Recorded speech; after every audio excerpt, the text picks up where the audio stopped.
Hello বন্ধুরা, কেমন আছো তোমরা? আশা করি তোমরা সকলেই খুব ভালো আছো। আমিও বেশ ভালো আছি। আর আমার নতুন আরেকটি ব্লগে তোমাদের সকলকে অনেক অনেক স্বাগত। আর আজকে হচ্ছে শনিবার, আর এখন সকাল 7টা বাজে। আর আমি এই সময় থেকে আমার আজকের ব্লগটি শুরু করছি। আর ঘুম থেকে উঠেছি 6:30টার সময়। উঠে যথারীতি ফ্রেশ হয়ে ঠাকুর প্রণাম করে দেখতেই পেলে আমার আমকুড়নো হয়ে গেছে। এবারে চলে এসেছি রান্নাঘরে সকালের টিফিন বানাতে। তবে টিফিনটা আমি বানাচ্ছি ঠিকই, কিন্তু শুরুটা আজকে টিফিন যেন তো বর করেছে। আমি আলু ভাজা কেটে রেখেই বাগানে গেছি আম কুড়োতে। এরই মধ্যে দেখি বর এসে কড়াই তেল দিয়ে তাতে আলু ভাজা শুরু করে দিয়েছে। কড়াইতে তেল দেখেছো?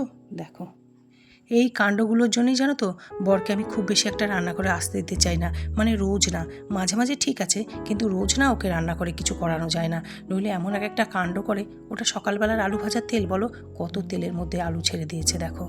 নইলে জানো তো খুব ভালোবাসে রান্না করে এটা সেটা কুটুর মুটুর নিজের মতো নিজে কিছু করতে, কিন্তু ওই যে যখনই রান্নাঘরে ঢোকে একটা কিছু কাণ্ড করে বসে। আর এই যে প্লেটে খাবার সাজাচ্ছি, জানো তো বর প্রথমে বলেছিল পাউরুটি টোস্ট আর আলু ভাজা দিয়ে খেয়ে যাবে, সঙ্গে শশা দই তো থাকেই। বলেছিল প্রথমে খেয়ে যাবে, তারপর বললো না এগুলো না আমাকে টিফিনে দিয়ে দাও, আমি ওখানে গিয়ে খেয়ে নেবো, আর সকালবেলা চিড়ে আম দই এগুলো খেয়ে যাব। তাই জন্য দেখো আমি আবার টিফিন বাটিতে খাবারটা ভরে দিচ্ছি।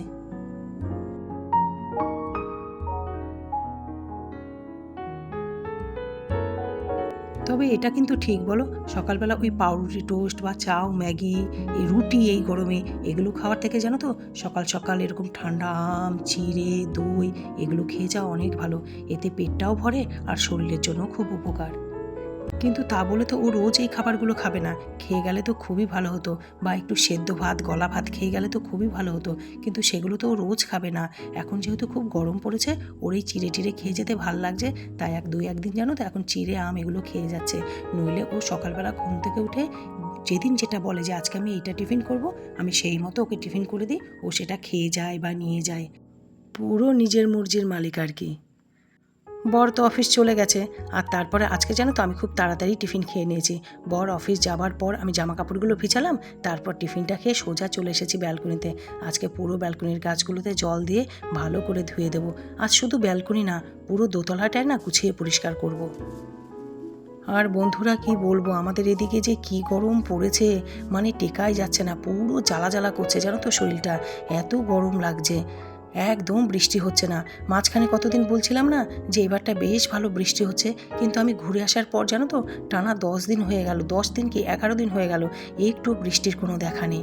আর এদিকে দেখো আমি উপরে যখন কাজ করছি আমাদের সিলিন্ডার নিয়ে এসছে, যাই আগে সিলিন্ডারটা নিয়ে নিই। সিলিন্ডারটা নিয়ে চট করে আবার উপরে চলে এলাম বাকি কাজগুলো সারতে, কারণ কিছুক্ষণ বাদে চুমকি দিয়ে আসবে। ও আসলে তো আবার ওর সাথে একটু থাকতে হয়, তখন জানো তো এই কাজগুলো আবার হয় না। তারপর ও যাওয়ার পর যে করবো, তখন এত বেলা হয়ে যায়, রান্না বান্না স্নান পুজো ওগুলোও তো থাকে, তখন আর না এই কাজগুলো হতে চায় না। আর বেশি বেলা হয়ে গেল জানো তো ইচ্ছেও করে না। আর যে মুহূর্তে আমি ঘরগুলো পরিষ্কার করছি, মানে তখন কটা বাজে, 9:30 10টা হবে। যা গরম লাগছে না বন্ধুরা, বলার না। এরপর আরও বেলা হয়ে গেলে কি উপরে টেকা যায় বলো?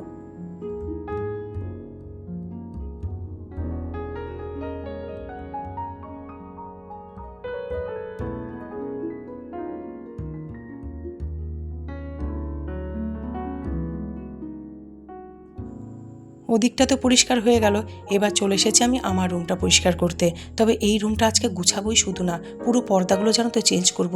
খুব পাতলা পাতলা পর্দা দেওয়া আছে তো, আর এই পর্দাগুলোতে জানো তো গরম মানে না, পুরো ঘর একদম দুপুরবেলাটা আগুন হয়ে থাকে।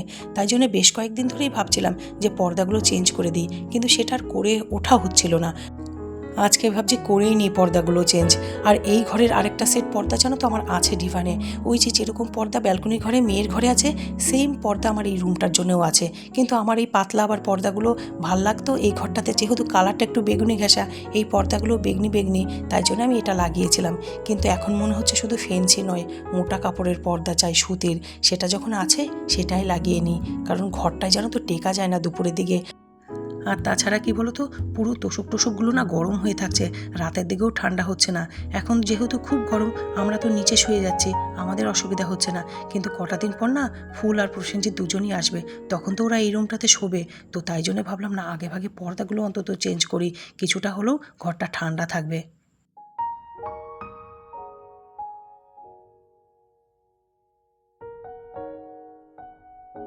আর এদিকে দেখো আমি কারোর সঙ্গে কথা বলছি আর কাজ করছি। আসলে ফুল ফোন করেছিল। ও সকালের দিকে সকল কাজকর্ম সেরে জানো তো এই সময়টা একটা ফোন করে। এখন ওই 10:30 হবে। সকালবেলা ওর বাবা একবার ফোনে কথা টথা বলে ভিডিও কলে মেয়েকে একটু দেখে তারপর অফিস গেছে। তখন আমিও একটু উঁকি মেরে মেয়েকে দেখে নিয়েছি।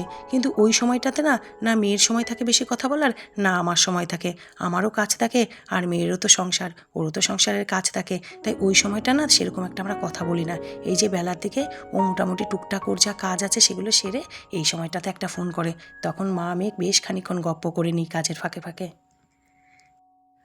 আর আজ জানো তো উপরের বিছানা ঝাড়ুনিটা না কিছুতেই খুঁজে পাচ্ছি না। কোথায় গেল কে জানে। কত খুঁজলাম উপরে এসে, কিছুতেই খুঁজে পাচ্ছি না। অগত্যা যেটা দিয়ে আমি ডাস্টিং করছি সেটা দিয়েই বিছানা ঝেড়ে দিলাম।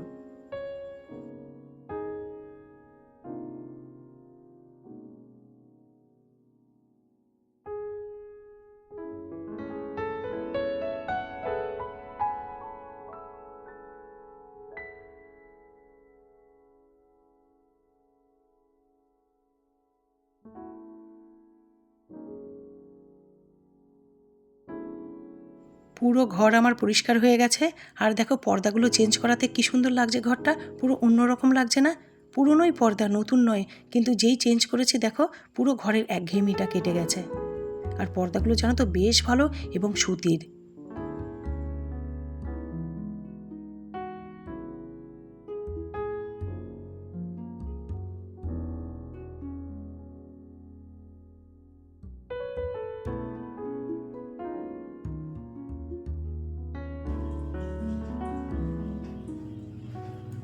মুখটা না পুরো জ্বালা করছে জানো, উপরে এত গরম, এত গরম, বাপ রে বাপ। কিন্তু কাজ করলেও না করলেও তো নয় না। আর ওই আমার রুমটাতে ওটা ঠান্ডাই হচ্ছিল না পাতলা পাতলা পর্দাতে। তো ওই পর্দাগুলো, আগের পর্দাগুলো তো রাখাই ছিল টিফানে, ওগুলো বার করে লাগিয়ে রাখলাম। পুরো ক্লান্ত হয়ে গেলাম জানো তো, এত ঘামলাম না উপরে, পুরো ক্লান্ত হয়ে গেছি। আর তোমাদেরকে একটা জিনিস দেখাই, যেটা দুদিন আগেই এসে গেছিলো কিন্তু তোমাদেরকে দেখাতে মনে নেই। জন্মদিনের মাতোয়ারাতে এই দেখো, এটা হলো আমার সুগার টেস্টের রিপোর্ট। একদম নর্মাল আছে জানো তো, কিচ্ছু সুগার টুগার হয়নি। শুধু শুধুই টেস্ট করা হলো, যদিও কোনো কিছুই শুধু শুধু নয়, কারণ এরকম মাঝে মধ্যে যদি মনে হয় কিছু, তবে টেস্ট করিয়ে নেওয়া উচিত, একটু প্রেশারটা মেপে নেওয়া উচিত। আমার সকালের দিকে সকল কাজ তো কমপ্লিট হয়ে গেছে। এবার যাবো রান্নাঘরে রান্না করতে। আর রান্না করতে যাওয়ার আগে জানো তো ফ্রিজ থেকে দুটো ঠান্ডা ঠান্ডা আম বার করে খেয়ে নিচ্ছি। আমি তো আগেই তোমাদেরকে বলেছি যে আমার আম খেতে ভীষণ ভাল লাগে। বেসিক্যালি আমি খেতেই ভালোবাসি, আর ঠান্ডা আম আমার খুব প্রিয়। আর এই মুহূর্তে আমার তো রান্না বান্না হয়ে গেছে।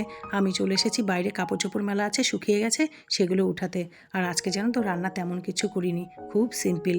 মায়ের পাঠানো মাসকলাইয়ের ডাল, আলু ভাজা, শাক করেছি। এমনিতেও আজকে শনিবার, দেখা যাক রাতে তার সাথে পোস্ত টোস্ত কিছু একটা করতে পারি কিনা। এবেলা আমার এটাতেই চলবে। আর দুপুরের পর এখন একদম সন্ধেবেলা, 6টা বাজে। আমি ঠাকুর ঘরে এসেছি ঠাকুরের কাজ করতে। আর এসেই না শুনতে পেলাম একটা টুপ করে আম পড়েছে গাছ থেকে, সেটাই আনতে বাগানে গেছিলাম। এখন এটা ঠাকুরকে দিয়ে দেবো। আমি তো ঠাকুর ঘরেই আছি। এই যে ঘরে গাছগাছালি থাকলে না, বাগান টাগান থাকলে এই একটা হেভি মজাদার জিনিস।